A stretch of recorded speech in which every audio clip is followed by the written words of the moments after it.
मेरे घर में दो बच्चे हैं 17 साल के, तो मैं उनको देख के समझता रहता हूँ। उन्हें नहीं पता, मुझे तो नाम भी पता है किससे बात करते हैं, एक आध का तो एड्रेस भी पता है मुझे। और मैं तो बच्चों को बोलता हूँ कभी जाना वाना हो तो मैं ले चलूंगा, चिंता मत करना, बोल देना कि ड्राइवर साथ में आया है, टेंशन मत लेना। तो मेरे तो बच्चे मेरे दोस्त है, मैं तो बड़ा दोस्ती के भाव में रहता हूँ। मेरा एक ही बेंचमार्क है कि वो जिस उम्र में जैसे हैं मैं कैसा था और वो मुझसे अच्छे चल रहे हैं, उससे ज्यादा उम्मीद मुझे करने में नहीं चाहिए।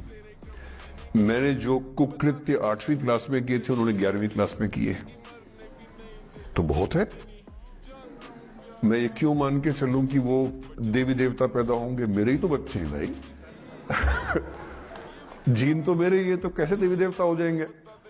तो ज्यादा उम्मीदें क्यों पालनी है बच्चों से भी? मैं क्यों चाहूं कि मेरा बच्चा आईएएस जॉब करे? क्यों करे वो? आईएएस भी क्यों करे?